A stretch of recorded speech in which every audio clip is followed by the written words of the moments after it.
Breaking news చూద్దాం. విమాన ప్రయాణం చేయాలంటేనే ప్రయాణికులకు వణుకు పుడుతోంది. అహ్మదాబాద్ ప్రమాదం తర్వాత పూటకో చోట విమానంలో సాంకేతిక సమస్యలు తలెత్తాయని వినాల్సి వస్తోంది. ఈ క్రమంలో గుహవాటి నుంచి చెన్నై బయలుదేరిన ఇండిగో విమానం అత్యవసరంగా బెంగళూరులో ల్యాండ్ అయింది. పైలట్ మేడే మేడే అని సందేశం ఇచ్చిన కొద్దిసేపటికే విమానం సేఫ్గా ల్యాండ్ అవ్వడంతో అందరూ ఊపిరి పీల్చుకున్నారు. విమానంలో తగినంత ఇంధనం లేకపోవడంతో మేడే కాలిచ్చాడు పైలట్.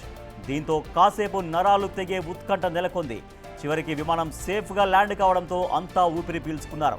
అహ్మదాబాద్లో కూలిపోయిన విమాన పైలట్ కూడా మేడే మేడే అని సందేశాలు ఇచ్చాడు. ఆ తర్వాత కొన్ని సెకండ్లకే ఆ విమానం కూలిపోయింది.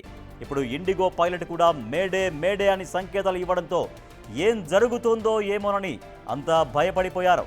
చివరికి విమానం సేఫ్గా ల్యాండ్ కావడంతో అంతా ఊపిరి పీల్చుకున్నారు.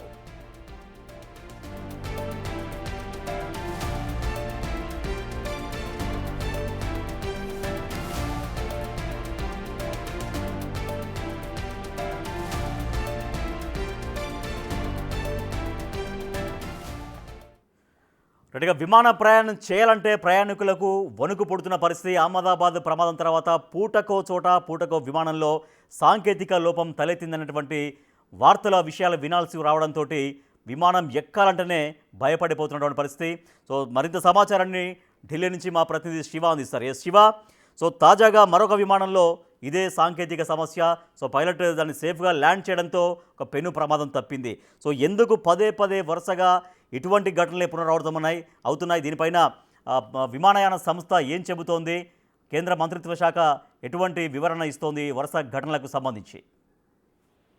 రైట్ రాజేష్, ప్రధానంగా ఏదైతే జూన్ 12న జరిగిన ఎయిర్ ఇండియా విమాన ప్రమాదం తర్వాత ప్రతి ఒక్క విమానంలో సాంకేతిక లోపాలు రావడంతో ప్రజలందరూ ఇటు ప్రయాణికులు కూడా తీవ్ర ఆందోళన వ్యక్తం చేస్తున్నారు. సాంకేతిక లోపాలు రావడం, మరోవైపు ఫ్యూయల్ ప్రాబ్లమ్స్ రావడం, హైడ్రాలిక్ ప్రాబ్లమ్స్ రావడం, దీనంతా వల్ల తీవ్రమైన ఆందోళన వ్యక్తం చేస్తున్నారు. దానికి తోడు ఇప్పుడు మరొక విమానానికి పెను ప్రమాదం తప్పినట్లుగానే ప్రధానంగా తెలుస్తుంది. ఇది బెంగళూరులో ఇండిగో విమానానికి సంబంధించి అది ఎమర్జెన్సీ ల్యాండింగ్ అయినట్లు కూడా చెప్తున్నారు. గౌహతి నుంచి చెన్నైకి విమానం బయలుదేరింది. దానిలో తగినంత ఇంధనం లేకపోవడం వల్ల పైలట్ మేడే కాల్ ఇచ్చినట్లు కూడా తెలుస్తుంది. వెంటనే విమానాన్ని బెంగళూరుకు డైవర్ట్ చేసింది ఏటీసీ.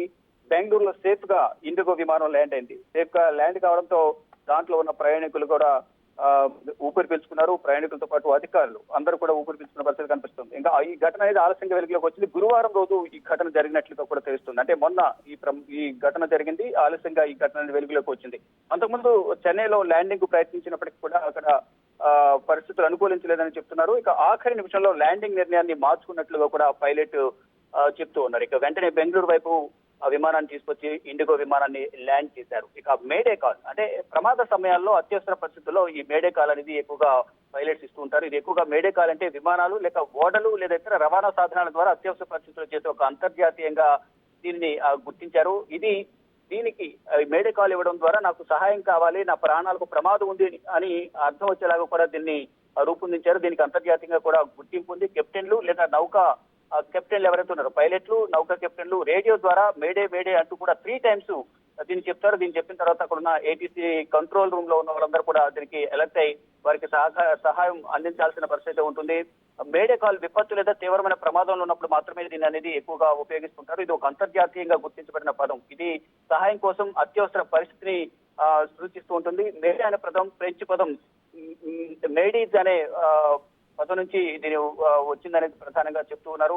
మొత్తం అంటే దీనికి సంబంధించి మేడే మేడే కాల్ 3 times ఇవ్వడం ద్వారా ఈ అత్యవసర పరిస్థితుల్లో ఉన్నాము, ప్రమాదం కూలిపోయే రైట్ శివ, వరుసగా ఇటువంటి ఘటనలు పునరావృతం అవుతుంటే వరుసగా ఇటువంటి సాంకేతిక సమస్యలు అనేక విమానయాన సంస్థల విమానాల్లో తలెత్తుతుంటే ప్రయాణికుల్లో ఎంతటి ఆందోళన కనిపిస్తోంది. సో సోషల్ మీడియాలో కావచ్చు, రకరకాల వేదికలపైన ఒక సెటైరికల్ అంటే జరుగుతున్న పరిస్థితికి అద్దం పట్టే విధంగా కూడా విమానం ఎక్కాలంటే డబ్బులు ఉండాలి, దిగాలంటే అదృష్టం ఉండాలి అన్నటువంటి ఒక కామెంట్స్ కూడా మనకు వినిపిస్తున్నాయి. అంటే విమాన ప్రమాదాలు వరుసగా సాంకేతిక సమస్యలు వస్తున్నటువంటి ఈ సమయంలో డెఫినెట్ గా మీరు అన్నట్లు కూడా జూన్ 12 నుంచి కూడా ఇవే కౌంటర్లు కానీ ఇవే వ్యాఖ్యలు కానీ నెటిజన్లు ఇవే విషయాలను ఎక్కువగా ట్రోల్ చేస్తున్నారు.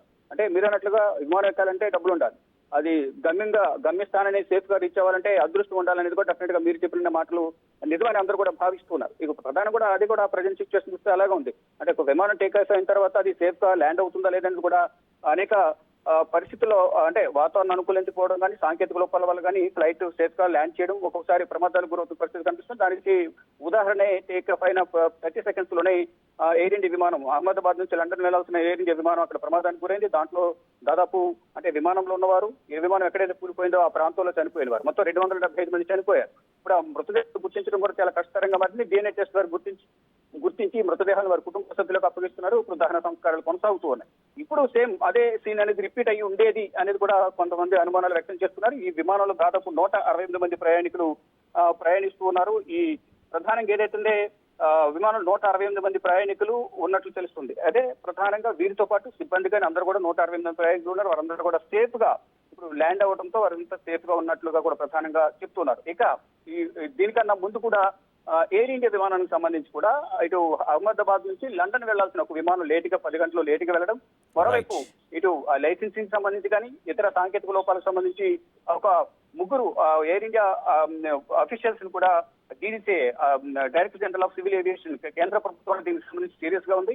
అటువంటి నిర్లక్ష్యం వహిస్తే మాత్రం తగిన చర్యలు తీసుకుంటామంటూ కూడా ఇప్పటికే ఎయిర్ ఇండియాకి సంబంధించిన అఫీషియల్స్ ను వారిపై వేటు వేసింది. దీనికి సంబంధించి నివేదిక త్వరగా సమర్పించారంటూ కూడా ఎయిర్ ఇండియాకి సంబంధించిన అధికారులకు సంబంధించి సీరియస్ గా ఉంది. ఇప్పుడు ఇండిగోకు సంబంధించి కూడా ఇప్పుడు కూడా దీనికి కూడా కేంద్ర ప్రభుత్వం సీరియస్ గా ఉన్నట్టు తెలుస్తుంది. వారిపై చర్యలు తీసుకునేందుకు కూడా ఇప్పటికే ఆదేశాలు జారీ చేసినట్టు తెలుసు. మొత్తంగా చూసుకుంటే ఎయిర్ ఇండియా ప్రమాదం తర్వాత మరొక పెను ప్రమాదం తప్పిందని కూడా అందరూ భావిస్తున్న పరిస్థితి కనిపిస్తోంది. Rajesh, right, thank you Shiva. మరో ముప్పు తప్పింది, విమాన ప్రమాదం ముప్పు తప్పింది అని చెప్పొచ్చు. ఎందుకంటే పైలట్ మేడే అని అక్కడ కూడా ఆయన కాషన్స్ ఇచ్చారంటే చాలా ప్రమాదంలో విమానం ఉంది అనేది అర్థమైంది. కానీ చాలా సేఫ్గా దాన్ని ల్యాండ్ చేయగలిగారు.